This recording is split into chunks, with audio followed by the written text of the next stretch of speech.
Wednesday. So U.S. President Donald Trump has extended the ceasefire with Iran, initially set to expire on Wednesday, saying it would continue until Iran's leaders and representatives submit a unified proposal to end the war.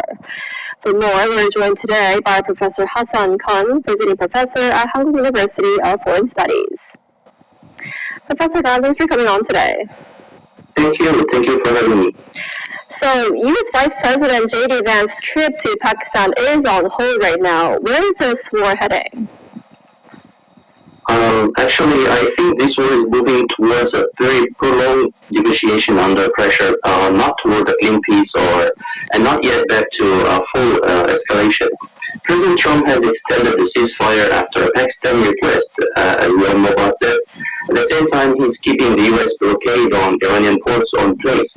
So it's still unclear whether Iran or even Israel will fully accept this extension. So JD Vance have not yet left for Pakistan, and so that tells us that diplomacy is still open, but it's very fragile and incomplete, and not yet mutually trusted. So where is this headed? I would say it's likely toward a very messy intermediate phase, temporary ceasefire, continued coercion, and repeated attempts to test whether talks can produce a narrow framework or to put it in a nutshell, this is not a peace process in the classic sense. It's a bargaining process in which Washington is trying to impose military leverage on this negotiation. So while Iran is trying not to negotiate from visible weakness to appear weak while they are negotiating. So that combination can keep war contained for a while, but it's very unstable. The truth will be very shaky. I see. And some analysts say that for Iranian Shalom, this is Kapaya, aka Pops, out of GMS Chicago with another sit down. Before I start, though, like always, I want to send all praises, honor, and glory out to Yahawah, Bahashem, Yahawashi, Bahashem, Kakwadash, to the apostles and elders of GMS out of New York, the elder bishops out of Connecticut. I want to send double honors because they do real well.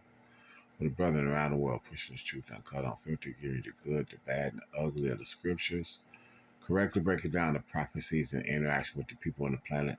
A hearty shalom. For the hopeful elect, hope this is edifying.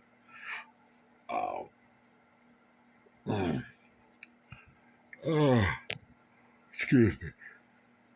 2 o'clock in the morning. Woke up and saw this and went through some international feed and this, that, and other. So,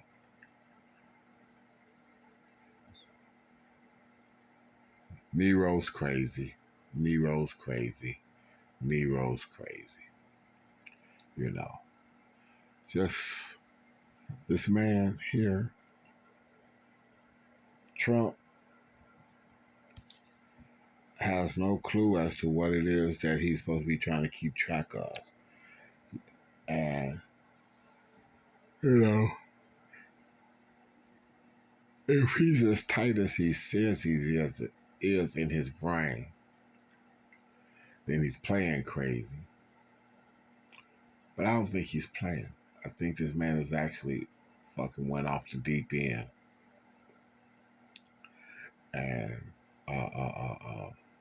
it's just so full of himself that he has no clue as to the international ramifications that he is actually creating.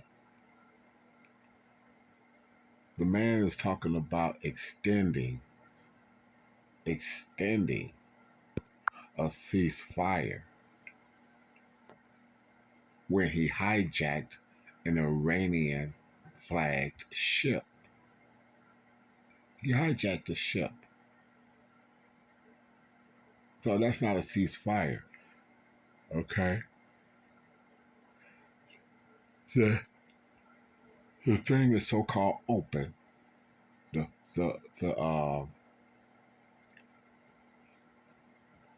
Hamas was supposed to be open, but then he's going to hijack an Iranian flagged ship. The man has no concept of integrity. Okay? And how could they expect him to? Let me ask this question. Let me ask this question this way.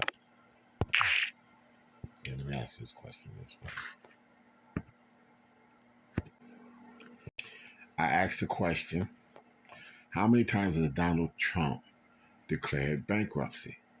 Donald Trump companies filed for Chapter 11 bankruptcy protection 6 times between 1991 and 2014. These were corporate, not personal bankruptcies used to reorganize debts related to casino and hotels in Atlantic City and New York. Key filings include the Taj Mahal 91, Trump Plaza 92, and various Trump entertainment resorts, Italy. All were Chapter 11. These filings allowed his business to restructure debt while continuing operations. Okay. Like I said, no integrity. When you file Chapter 11, okay, 6 times, that means that you understand the system and you dog walk it with no integrity or no intention of actually being able to fulfill your obligations. And now, on an international scale, with diplomacy and everybody else watching, he's doing this same shit. How can you turn around? How can you do that and think that people are not watching? Okay? You can't extend a ceasefire in Iran when you just fired upon a ship. Let me back up one more thing. Let's see if I can.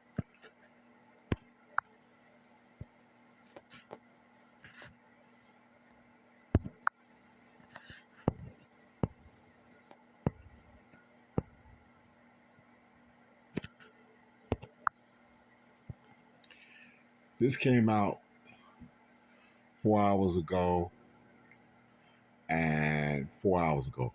But Iran confirms it will not take part in peace talks in Pakistan. Okay? And that's got more, and even though they both supposedly came out 4 hours ago, you got more views on that. This is international news. People are not running here and this, that, and other. Like I said, I like to find some stuff that's off the beaten path or whatever the case might be. Okay? Where social media and everything else is not an influence and that type of thing. So let me show you what this is.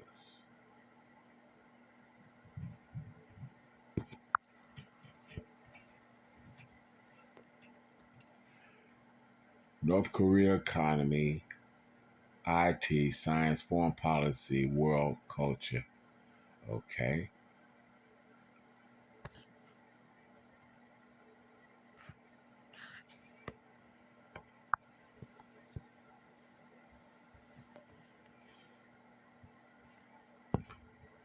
This is what this man is doing.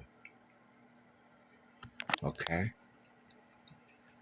And the world sees him as being crazy. As a matter of fact, let me go back here and look at this one. Actually, let's play this, because both of these are pretty short. So let's play this. When cartilage is gone, it's gone. That clicking in your knee is the countdown. That clicking sound your knee makes. I see. And some analysts say that for Iranian officials, attending this peace talks under a U.S. Navy blockade would be seen as a sign of weakness. So what's your take on Iran's position? I think that assessment is basically very correct. Iran is not rejecting diplomacy in principle, it's rejecting diplomacy under humiliation or pressure.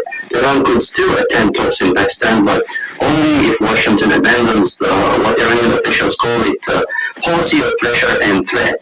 So Iran wants to blockade this American blockade lifted and wants the Iranian flagship Tosca and its crew to be released first. So from Tehran's perspective, appearing at talks while the blockade continues would look like accepting negotiations on American terms. So that matters politically inside Iran. They have a civilization face to save. Iranian leaders need to preserve some image of resistance, and especially after weeks of war and under ceasefire, they believe the U.S. has already complicated with new pressure. So I understand the Iranian opinion about that. So far, the United States and Iran still appear to be far from reaching a deal. What would a realistic end to this war look like? Realistic end would probably not be a grand final bargain. As you know, President Trump likes to drop big bombs, whether it's real bombs or diplomatic bombs. He wants to achieve a big score victory. But it would be a phased and limited settlement. The two sides remain far apart on the biggest issues. Iran wants recognition of its authority on the Strait of Hormuz, and they want compensation for war damage, the right to continue uranium enrichment. The United States, by contrast, wants unrestricted shipping through Hormuz, rejects Iranian enrichment, and wants Iran missile capabilities to be sharply reduced. Iran also wants U.S. combat force reduced in the region, while Trump has said military assets will remain until a deal is reached. So they are far apart from each other. So the most realistic outcome would not be total reconciliation. It is something narrower, like durable ceasefire, partial de-escalation in Hormuz, or framework of more talks, and possibly interim nuclear arrangement that freezes the most dangerous elements of without solving this whole nuclear deal. So that kind of outcome will not end hostility between the two countries, but it could lower the risk of another immediate military confrontation. Right now, that is much more realistic than a comprehensive peace agreement. I see. But Mr. Before I let you go, turning to Israel and Lebanon, the United States says will host a second round of ambassador-level talks on Thursday. And this follows last week's first direct diplomatic meeting between these two countries in decades. How might the meeting unfold this week? I would expect the meeting to be just practical, cautious, and limited in ambitions. The second round will take place at the U.S. State Department on Thursday, after Marco Rubio hosted the first direct Israel-Lebanon talks in decades in April 14th. So this new round comes just after 10 days ceasefire took place. So immediate goal is likely to be just crisis management, preventing the truce from collapsing. So clarifying the red lines and testing whether the parties, these two parties, Israel and Lebanon, can move from the battlefield to a diplomatic field. But the talks will unfold under very difficult conditions. As we all know, Hezbollah has fired rockets and drones into northern Israel this week, accusing Israel of violation of the ceasefire, while Israel also says Hezbollah violated the truce. So at the same time, Israel forces remain deployed inside Lebanon for like 10 kilometers. They call it a buffer zone. If you know, Israel has already tried to occupy southern Lebanon 6 times in the past 50 years. So it's not the first time, it will not be the last time. So that means the diplomacy is happening while the military dispute is still active. So the likely result of this meeting is not a historic breakthrough, more likely it's some steps, efforts to preserve ceasefire, manage violations, and define agendas for more talks. So deeper dispute still unresolved. Lebanon side is focused on Israel. And that's the gist of it. Netanyahu, or Nadahu, or whatever, however. Why does this stuff always wind up with Israel in the midst of it? Huh? Or the Israelis in the midst of it? Okay. Put some scriptures to this real quick. Here we go. Proverbs 21, 1. The king's heart is in the hand of the Lord. The king's heart is in the hand of Yahawah, as the rivers of water. He turneth it whatsoever he will. So Nero looking crazy, is the will of Yahawah while Yahawashi. Yahawah will being fulfilled. Esau, Edom, of the United States looking like a laughing stock and like he's out of his mind.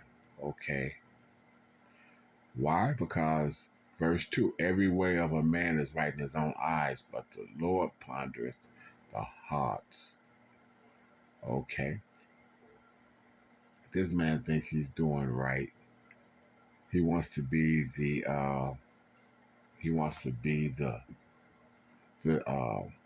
cowboy that rode in on the white horse with the white hat and saved America. Okay? But like I said, he has no integrity. And now he's entering into agreements and then reneging on them and think that the agreement is still in place. Nobody's playing this game, Donald Trump. Like I said, you're being taken to you and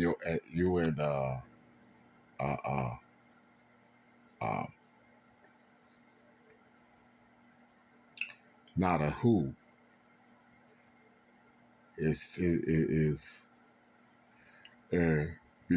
has become basically maritime war criminals.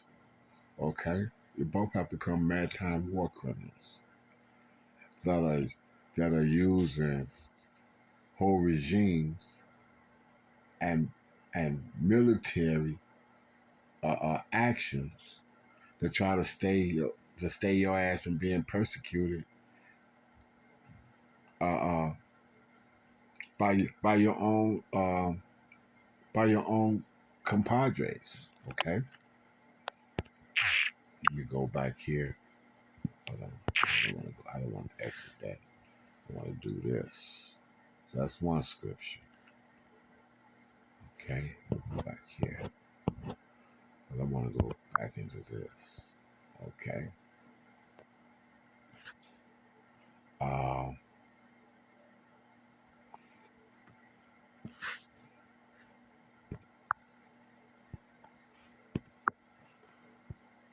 Let's go here. Again. Let's go to the second part of this.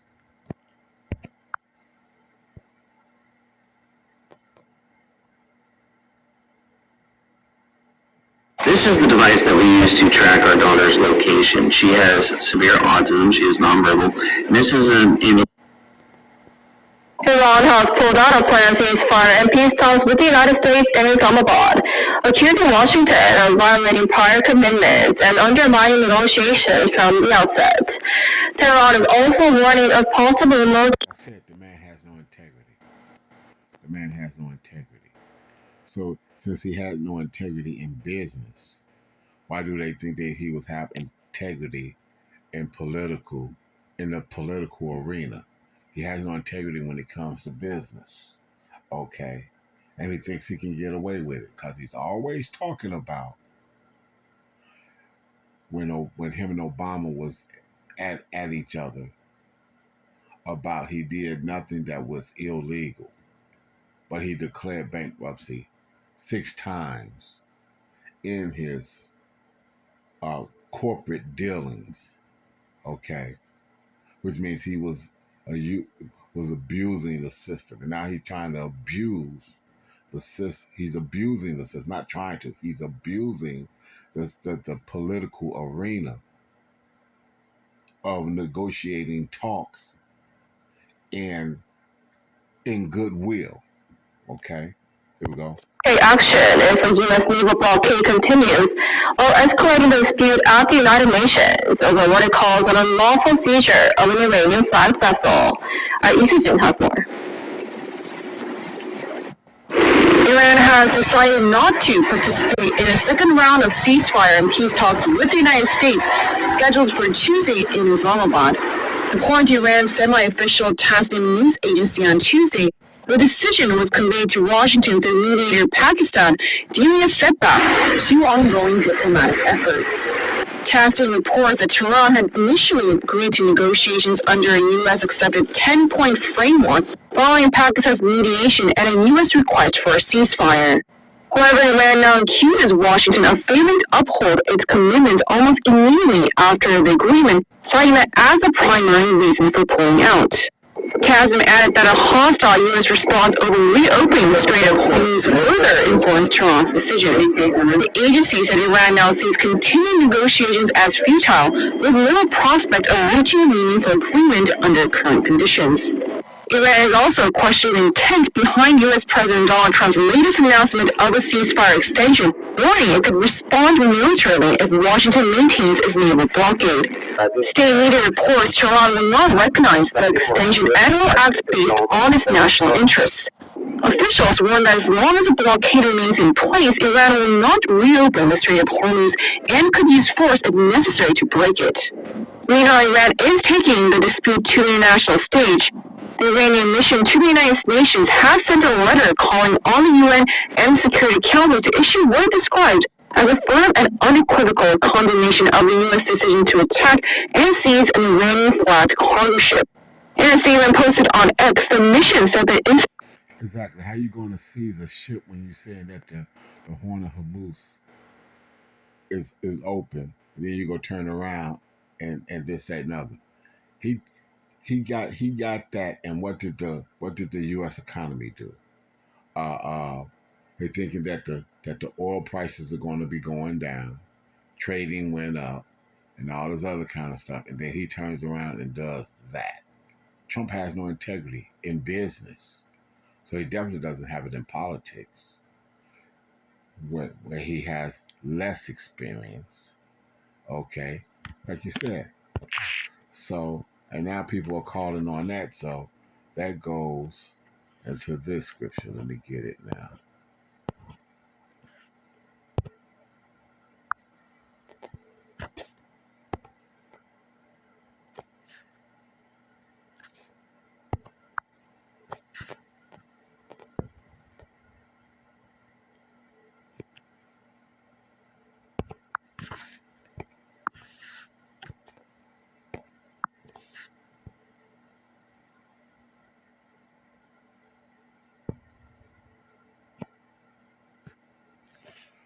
Obadiah 1:7. All the men of thy confederacy have brought thee even to the border. The men that were at peace with thee have deceived thee and prevailed against thee.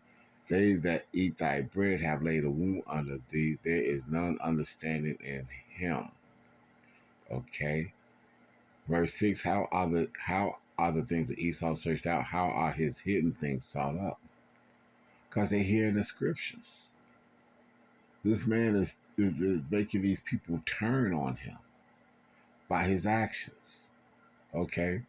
And the Lord is twisting his mind and thinking that he can get away with it when he absolutely can't. I'm going to go up to 3. The pride of thy heart have deceived thee, thou that dwellest in the clefts of the rocks, whose habitation is high, that saith in his heart, who shall bring me down to the ground? This man thinks that he can just bounce around and do whatever it is he wants to do, enter into international agreements, and then bag out and do these things. Okay? He thinks he can do that. Okay? He thinks he can do that, but the Lord is showing him that he can't.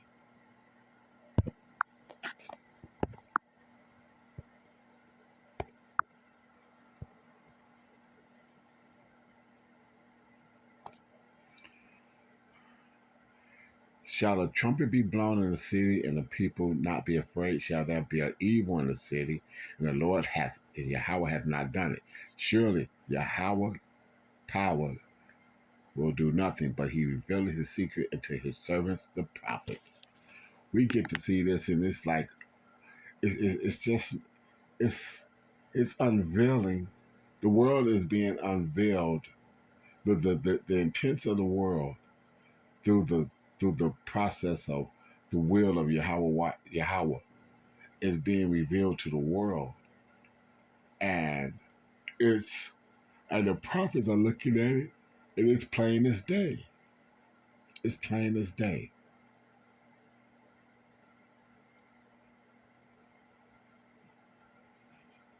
Okay, verse 10: For they know not to do right, says Yahawah, who store up violence and robbery in their palaces. This man DJ is doing what? He's breaking international law. He's being a maritime wartime criminal in conjunction with Benjamin Nadahu, and they don't see it. Okay, this is it. This man is setting sedition in place in a way that he wants to act like he doesn't see it.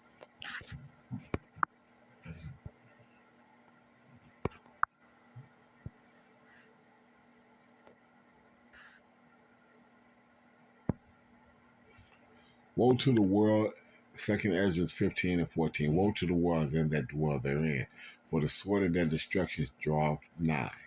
And one people shall stand up and fight against another, and swords in their hand. For there shall be sedition among men, and invading one another. They shall not regard their king or princes, and the course of their action shall stand in their power. Okay? Period. These people are squaring off. Okay? Under international law, decency. There is no decency among these people now. There is no decency. Okay? And this is just what's happening. You can't get around to it. They're not going to happen. And they're going to keep doing this thing until they and Trump asks for the codes. Let me get that too. And I'm gonna end it on that note. At the White House is that Trump wanted to use the nuclear codes, and then General Dan Kane stood up and said no. He invoked his privilege as the head of the military, so to speak. It was apparently quite a blow up. There are pictures of Kane coming out of that meeting.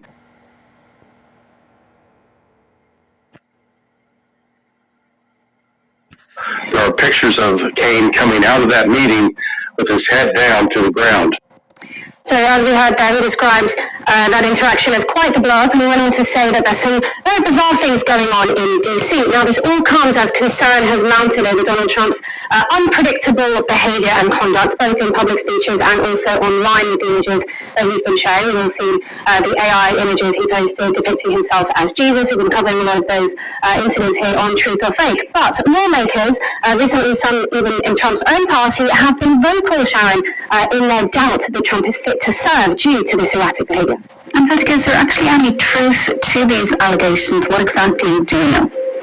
Well, CNN reported that Dan Kane, Pete Hegseth, and other top U.S. officials were pictured arriving at the White House on Saturday, 18th April, the date that Larry Johnson claimed this meeting took place in that podcast. Also in that podcast, as we heard there, he claimed there was images of General Kane leaving the White House, storming out, head down to the ground, and this is the image that was shared in that podcast. However, this idea of no, that Cain stood his ground, does clash with the reality of the command chain. Cain is an advisor, he's not a commander, and technically nobody has the authority to overrule the president's decision. So that does make it difficult to verify this claim, as there are no credible reports to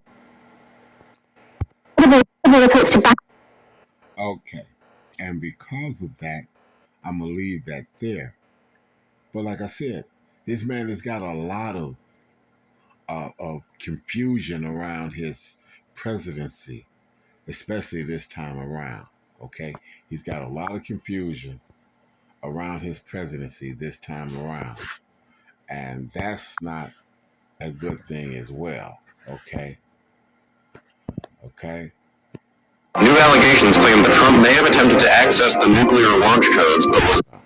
New allegations claim that Trump may have. But all this is still the confusion that since this man wants to use the media to try to control the narrative is actually working against Donald Trump this time around. Okay. Remember how Joe Biden's actions found him to be unfit? Like this is playing out again. Okay. So hey, in return, these Edomites are squaring off. You got these old guys with their brains deteriorating, thinking that they back in the 50s or the 40s or whatever it is, where they can do anything to anybody anyway, and nobody's going to take put foot to task and push the issue and say, hey, you can't do this and you can't get away with this. They have no idea that they can't do this now. So hey, I hope that that's edifying for you all to see that this man is spiraling out of control and whatnot, but the control is that of Yahawah, Yahawashi, and is going exactly according to plan. So with that, I want to send all praises, honor, and glory out to Yahawah, Bashem, Yahawashi, Bahashem, Rakakwadash. So hopefully that a hearty shalom.